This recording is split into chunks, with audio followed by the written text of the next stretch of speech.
If anybody else would like to sign in, please do. As a friendly reminder, if you have a cell phone or a BlackBerry or anything that makes noise, if you would mind putting it on vibrate or turn it off, please.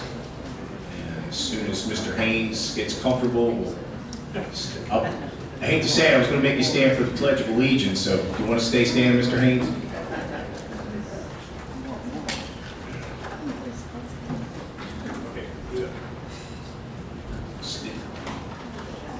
Okay, stand for the Pledge of Allegiance.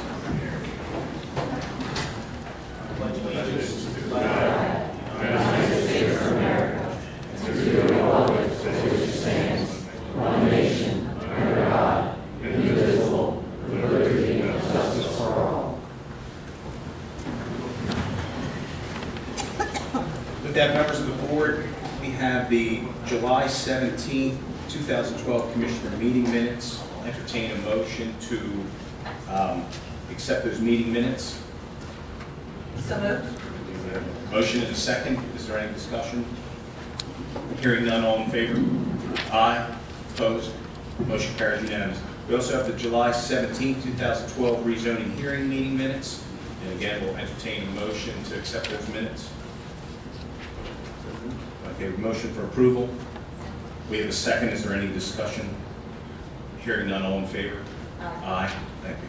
Okay, we'll move on to the informational items this afternoon. The Treasurer's Report. Treasurer Feely.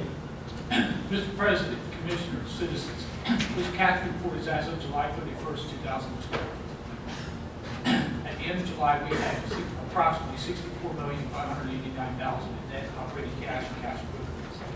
This is an increase of approximately $38,296,000 from last month.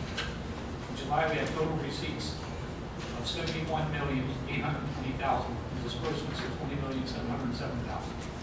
We had $966,000 outstanding in those receivable and advances. Our portfolio averages between 0.4% and 0.53% in July. Our average MLGIP return was 0.14%, which is the same as last month.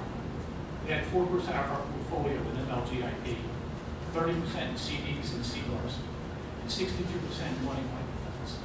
Our returns on these investments are better than state and national averages. We have earned $27,114 in interest revenue for July, which is 6% of our budget. We have $4,103,011 remaining from our 2010 bond issue, and $12,984,035 remaining from our 2012 bond issue. We have approximately $42,461,000, or 48% outstanding from our real property tax levy for this year. This is 11% less than last year. Total taxes outstanding are approximately $42,746,000.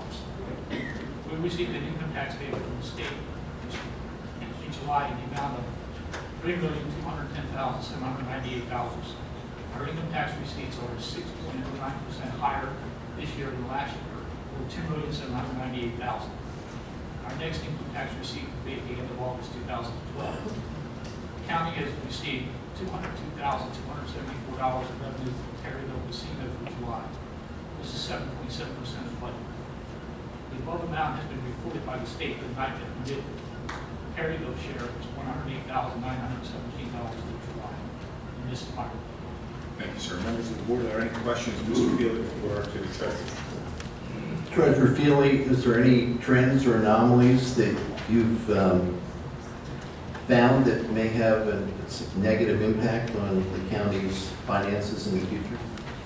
Nothing for a negative impact, although I have to say I was pleasantly surprised to find that our receipts for the month of July put us through the end of July had us almost 30 days ahead of last year's cash flow. So I think that's good. Any other additional questions? Hearing none, we'll entertain a motion to accept the Treasurer's Report as read. So moved. A motion for approval. We have a second. Is there any discussion? Hearing none, all in favor? Aye. Aye. Opposed? Motion carries unanimous. Thank you. We'll go to the Board of Health. Stephanie Garrity, the Health Officer.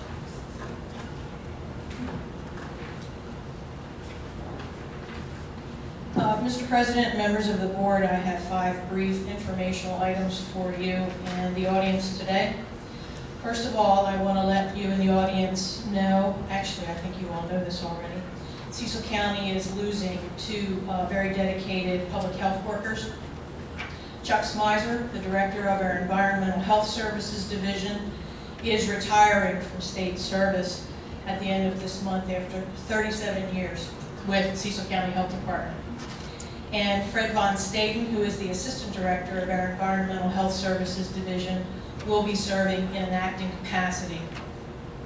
Also, Angela Young, who has worked for Cecil County Health Department for the past 25 years, and who is currently coordinating our emergency preparedness and response functions, is taking a job with Kent County Health Department in their business office. Her last day with us is today, and yours truly will be serving in her stead until we recruit another individual. I just want to say for the record that both Chuck and Angela have distinguished themselves as leaders both here in Cecil County and in the state of Maryland in their respective fields, and I will miss them. The second informational item that I want to speak to you about is an uptick in the number of reported confirmed cases of West Nile virus in the state of Maryland. I think the State Health Department sent out a press release last week that there was a confirmed case of West Nile virus in Central Maryland, and there was West Nile in the mosquito pool that was tested in Montgomery County. Well, since that time, Cecil County has had 2 confirmed cases of West Nile virus. I'm happy to say that both individuals are doing well, but I think this is a good time for us to remind ourselves what we should be doing to minimize our exposure to West Nile virus. As you all know, it's a mosquito-borne illness, so it makes sense that we do a couple of things while we're outside in this beautiful weather. It's important to avoid areas of high mosquito activity. If you can avoid them, you should be dressing appropriately with long sleeves, long pants, covering your head and your neck, and also using EPA-approved insecticide with DEET, etc. Most individuals that contract the West Nile virus don't even know they have it and are asymptomatic. But there are some people who will get symptoms if they are infected with the virus. These symptoms are generally mild, include skin rashes, swollen lymph glands, things of that nature, and the symptoms last usually a few days and appear between 3 and 15 days of exposure to the infected mosquito.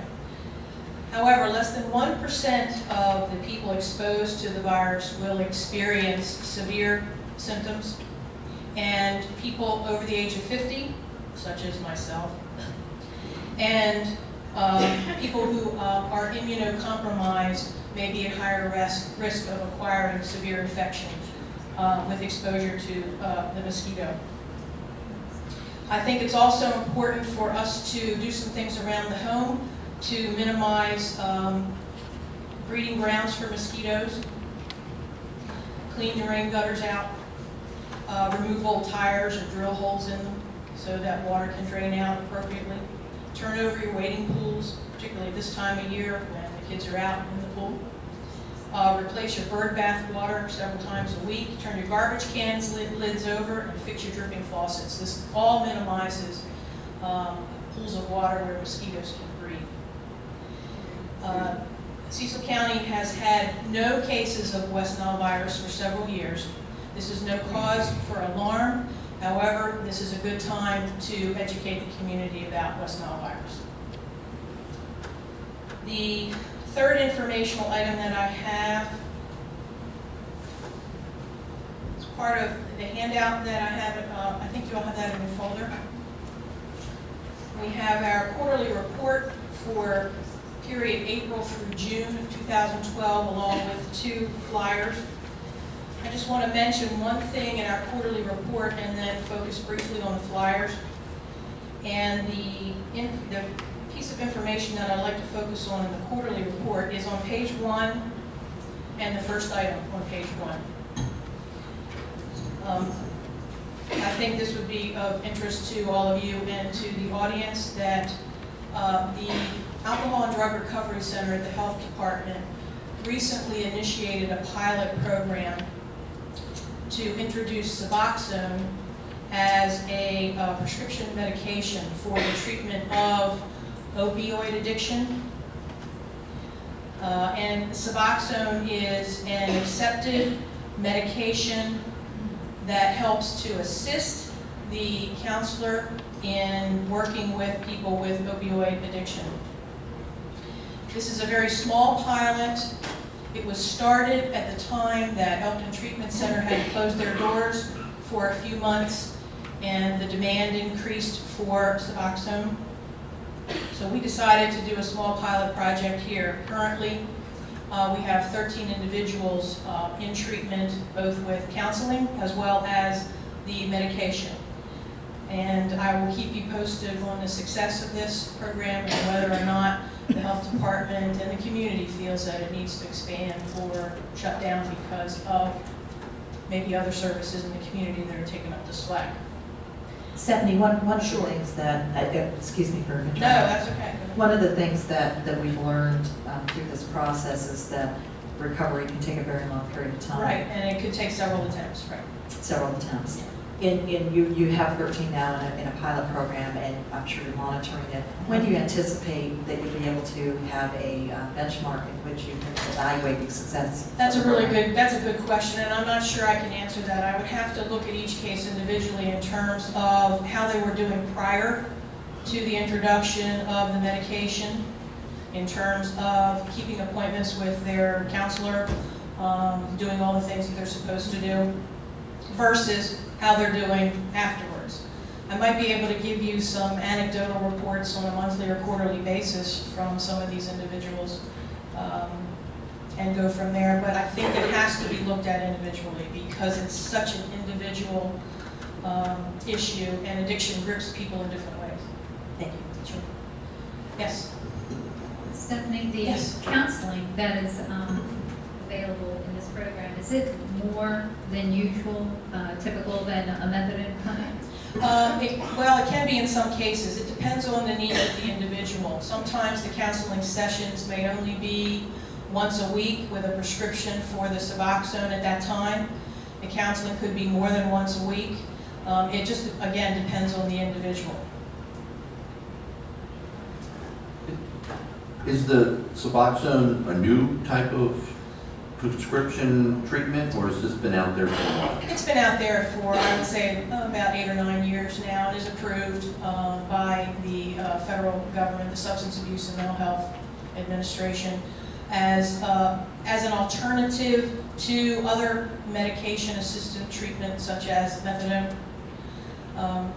Some people stay on Suboxone for long periods of time, just like folks on methadone, and I know that's an issue with several here.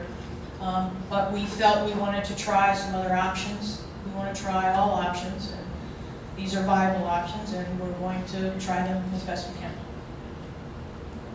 Great, thank you. The last two brief informational items are the flyers that are attached to the quarterly report. I just want to pitch our September 29th rabies vaccination clinic at the health department. The price is still $7 per animal. We see cats and ferrets from 9 to 10, and then we mix them all up from 10 till noon. That's always fun. And the animal must be at least 12 weeks of age to receive a rabies vaccine, and we would love to have exact change. The last flyer, again, talks a little bit about what we're trying to do to bring awareness to addiction recovery. And in honor of Recovery Month, which is coming up in September, we're going to have our second annual recovery walk, beginning at the steps of the Cecil County Circuit Court at 10 a.m. and then walking through the park. And I want to thank the county for giving us the okay to assemble in front of Circuit Court. Thank you very much. And we look forward to seeing everybody come out and join us as we bring awareness to the issue of addiction and the fact that treatment does work. And that's all I have. No, but I can say I attended last year, and the puppet show is wonderful. I did great. Jack's a hoot, didn't he? A lot of fun things to do. Yeah. Thank you very much, Commissioner, and thank you all very much. Thank you. Okay, we'll go with Commissioner comments. We'll start with Commissioner Moore. Last night I had the honor to help represent Cecil County at the Northeast Fire Company as they honored hometown heroes. And these were volunteers with all of our fire companies throughout Cecil County. We have I would say, how many certificates do you think we gave out?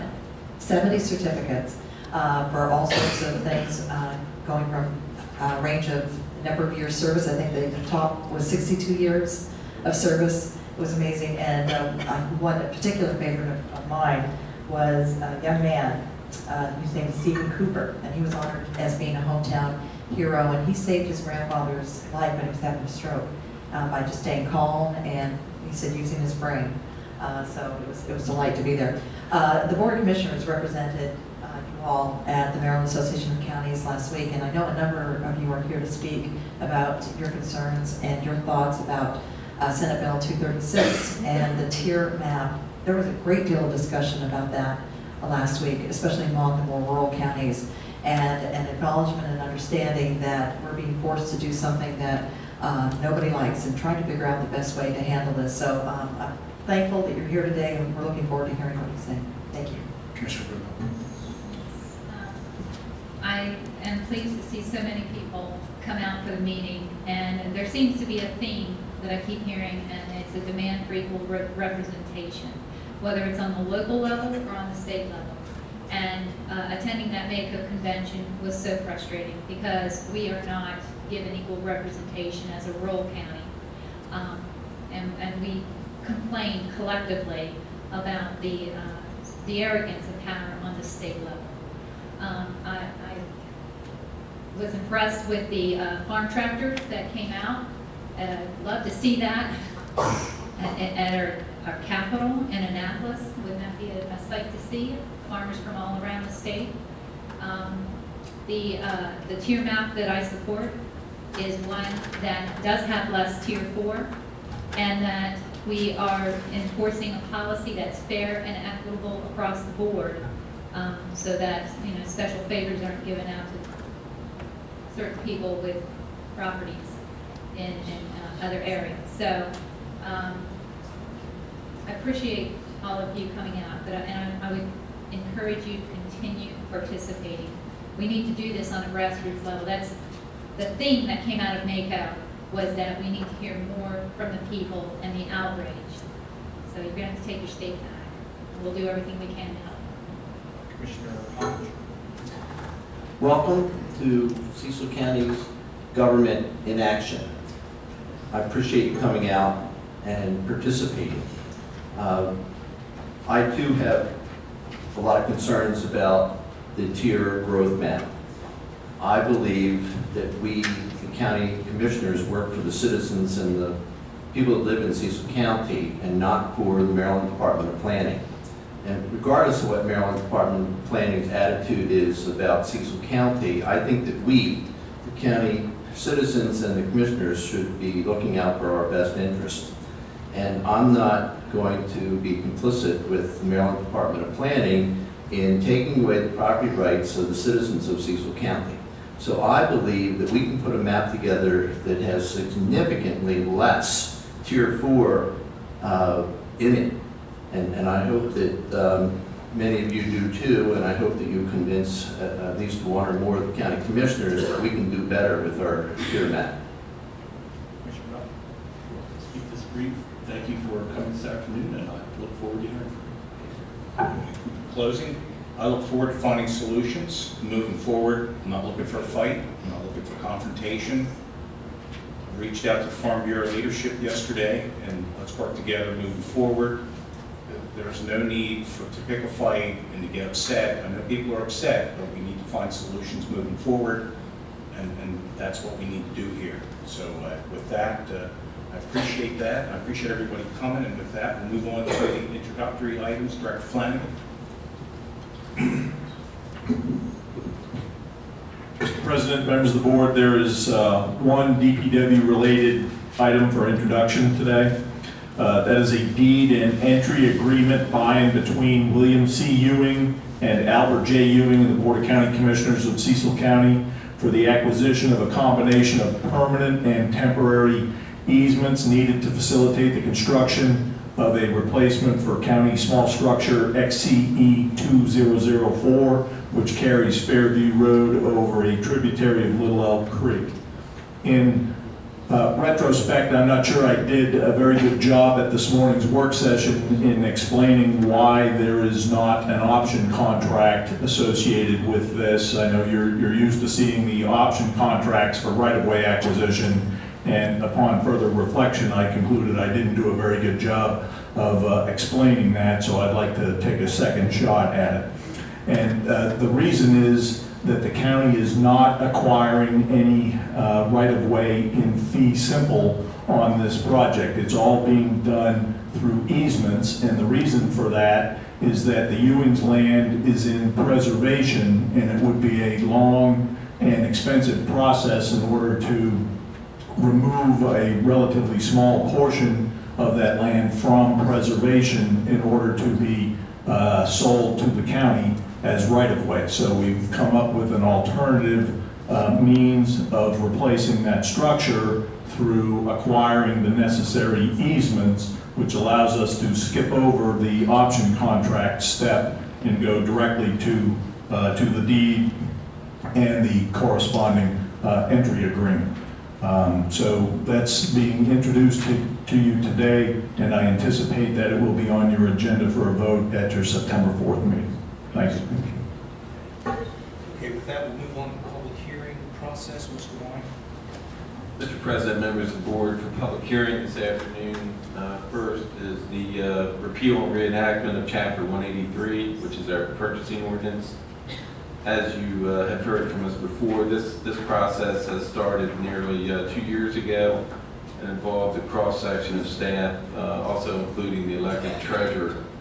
Initially, when we first started, we asked for the assistance of Union Hospital, W.L. Gore, and also the Board of Education to provide us some recommendations, just taking a look at our current code. We'd like to thank those entities for the participation and suggestions that they gave at the beginning of the process. We also had another peer review.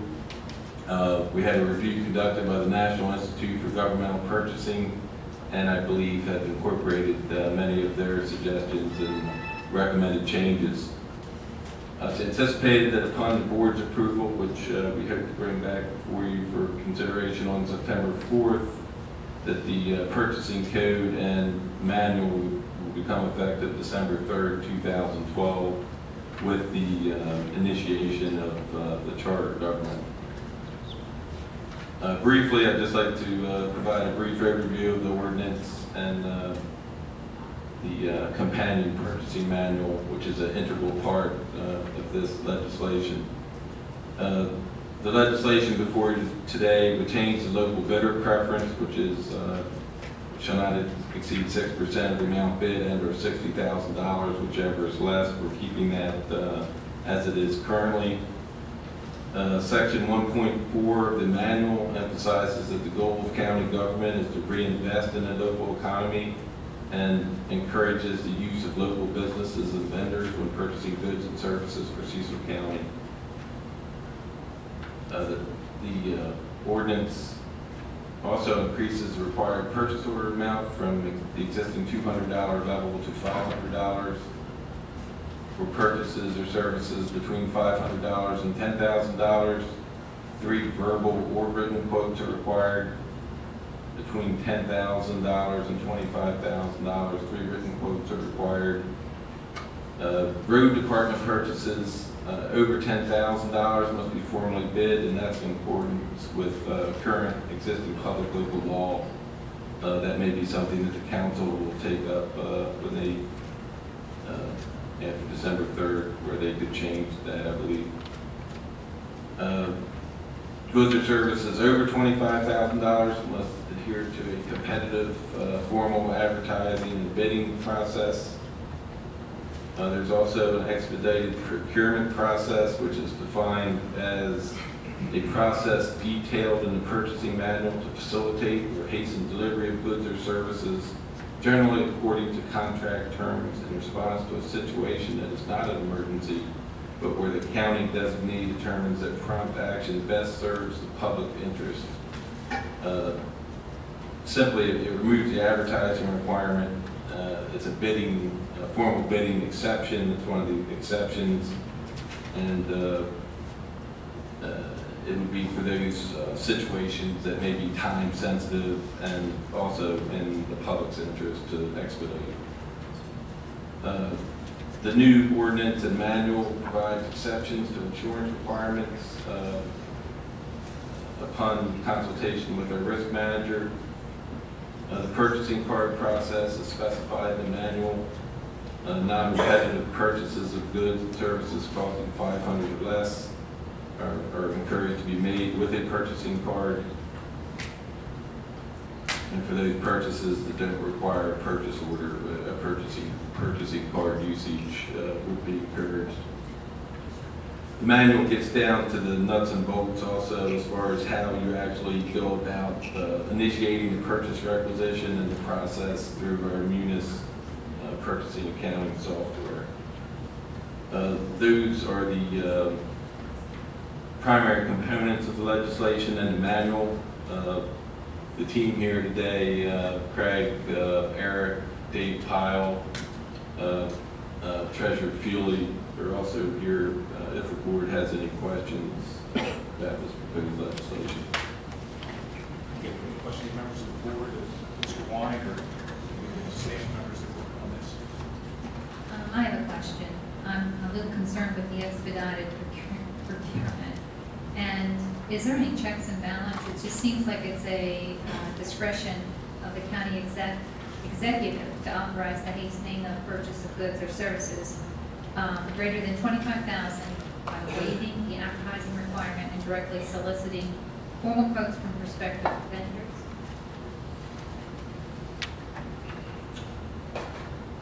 Yeah, I'm not sure. Yeah, there's, as far as oversight, the council will not be involved in that piece of the procurement process. It's, I believe it states that the county executive or his designee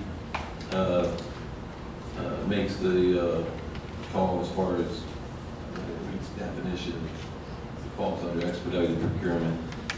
Well, is there any record that the public would see that this is taking place?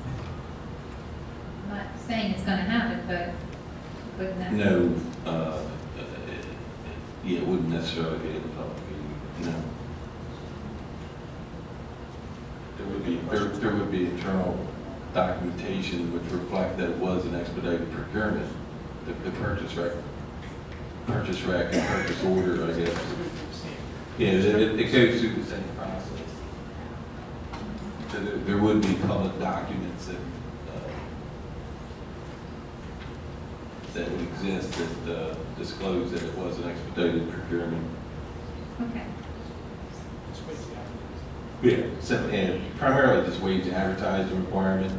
I know there've been a couple of public works examples. One was a stormwater project that had time-sensitive issues surrounding it that we could have used that process. And it would have benefited the county. Any other questions? It's a public hearing. We're going to vote on this on September 4th. Is there anyone in the audience who would care to speak in favor or opposition of this proposed ordinance, Chapter 183 Purchase Code, Cecil County Purchasing Manual? We just ask you to just come to the podium, state your name and your address, and either you're for it or in opposition.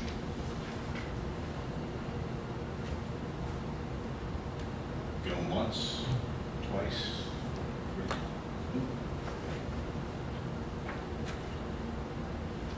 Valerie Falcioni. We need your address for the public. Okay. Right.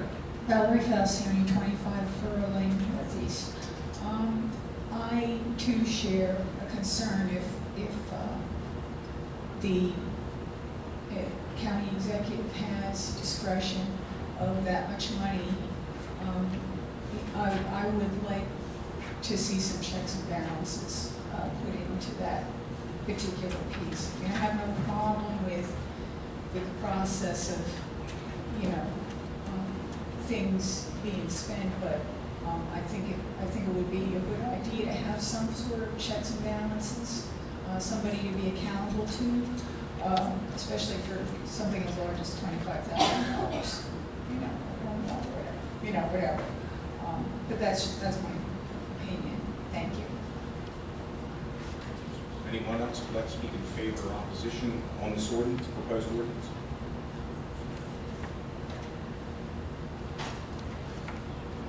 Okay, we'll vote on this on September 4th, Mr. Wine. Yes, sir, if the board's ready to. It'll be on the agenda for September 4th. Okay, and I'll refer to you on the next item, please.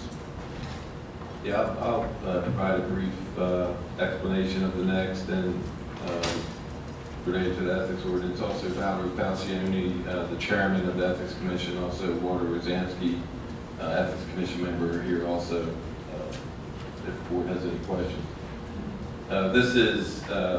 These are amendments to the current ethics ordinance. I'll provide a brief overview of what those amendments consist of. Also, the State Ethics Commission has given their approval of these changes at their June 28, 2012 State Ethics Commission meeting.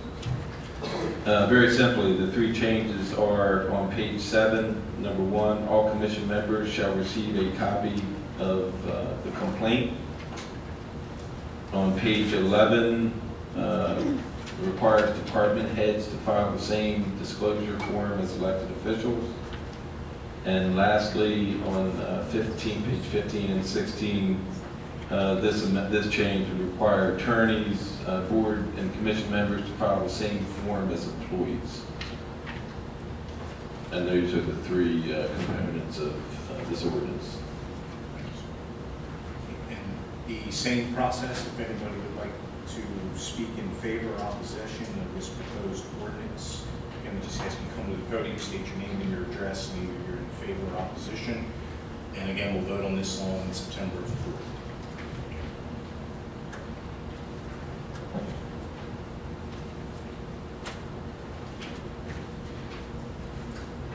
Okay, thank you. With that, we'll move on to the public comment section of today's meeting. Mr. Wine, for those of you maybe first time or not familiar, he'll read your name. We'll just ask you to come to the podium, state your name and address, and what issue you'd like to speak on. It's not a debate between the speaker and the Board of County Commissioners. We just ask that you be respectful to other members in the audience. We're also requesting personal attacks, and just speak to an issue at hand. If it's something we need to research, gladly we have your name. We can call you, email you, or contact you in person. So with that, Mr. Wine, we'll let you go ahead and read first name. Bob Amata.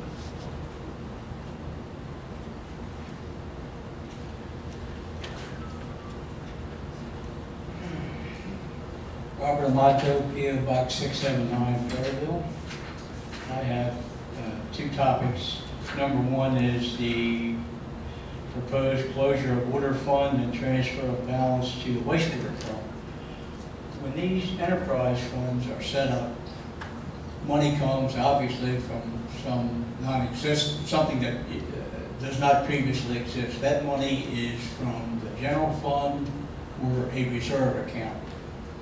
The purpose of the fund is to allow for it to operate independently. But if it loses money, it could get money transferred in from the general fund or some other fund. But that's for when it's in operation. When it closes, what do you do with the money? It can either go to the general fund instead of the wastewater fund. It can go to another enterprise fund, such as the landfill. But I don't think that the money should be transferred to the wastewater fund and subsidize users of the county system when individuals who are on septic have to maintain their own system and people who reside in municipalities have to pay a fee to their town. Also, if that money is used to subsidize or supplement the revenues from the wastewater fund, then there's a benefit to those on the county system. So my recommendation is that it be returned to the general fund or a reserve account, which is a very simple thing to do. My item 2 is, of course, the SB 236 tier maps. And I believe everyone in the county is impacted, not only those with large acreage farms, people who just have developers. It affects everyone. It affects an individual homeowner because of the simple formula for generating tax revenue. If the assessments go down, the rate has to go up. So what we're going to have is the effect of vast parcels of land reduced in value. The rate is going to go up, which would be applicable to everyone. Small homeowners, owners of apartment complexes would pass that through to their tenants. So it affects everyone in the county. And I would hope that the county commissioners would adopt the most restrictive map in compliance with state law. Thank you. Valerie Falcioni.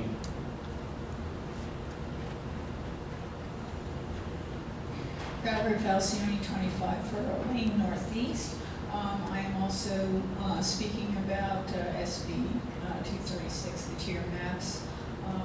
Last night I had the opportunity for the first time to visit a planning commission meeting and got to see up front and personal how these tier maps are impacting people. There was a farming couple who came before the planning board requesting that their land be rezoned back to what they understood that it was before. They did not even get notification that their zoning had been changed. They went to a bank to get a loan off of their equity and found out they had a whole lot less equity and was told, oh, and by the way, you're an NAR, you know, and they were under the understanding that they were at SR, which is significantly more in value. And I think that it's reprehensible that people are not even being told that on an important issue like this, they had to go to their bank to find out that their zoning had been changed. And it was because of the retooling, the tier map changes. Well, however it went, they redrew the district line. And you know, they were on one side, and then they find it went to the other side, you know, just like that. And as far as, I've read Plan Maryland, and as far as I'm concerned, we're just seeing the beginning. That's your 5 minutes. That was? Oh, No, okay. I increased that. Sorry, a little extra time. Oh, I didn't think I was here. Clock operator's got to I stay. know. Okay. But reading Plan Maryland, I knew that this was going to happen. And there's also other unintended consequences as far as downzoning, you know, putting so much property in Tier 4. It's actually going to create situations where land is broken up and little tiny pockets of sprawl where it wouldn't have ordinarily happened. But that's just, you know, a side issue. But we have to, the whole gist of my request is we have got to fight with all our might. And the rural counties must get together and fight this. We cannot sit down. The state is taking away a fundamental right to do with our property, you know, what we feel, and I think the local level, we know better what to do than the state. And it's really a tricky thing that the state uses incentives to force us to to do what the state wants us to do. And the whole, you know, the real sad part about this is, it's not going to help the Chesapeake Bay, whatever it is we do. Because if the other states above, you know, north of us are not complying with any environmental things, all that water, so we have to take care of the whole Chesapeake? You know, we don't get help from the other states? You know, that's a really bad issue, but we have got to fight, and whatever that takes. And I respectfully ask the commissioners, you know, to be proactive, you know, to get this. And the citizens, I'm sure we will do our end at the state to attack it from the state. Thank you very much.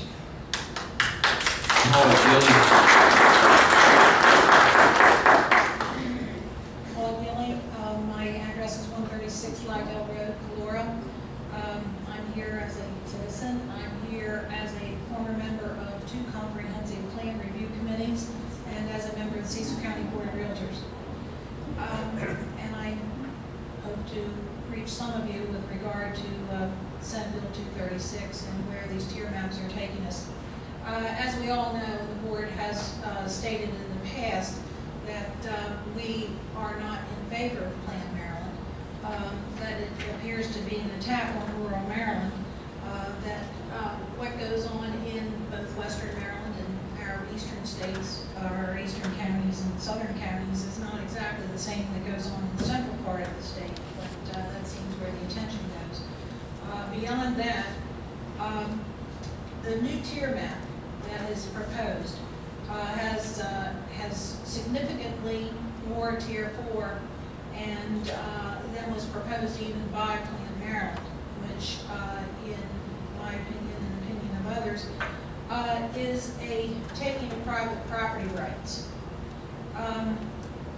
I'm going to use a strong word that I don't really like using, but stealing may be a word that is appropriate in this way of using it, by taking away the rights of people under our comprehensive plan, under our stated densities and our zoning regulations that you cannot do in this county under this new tier map.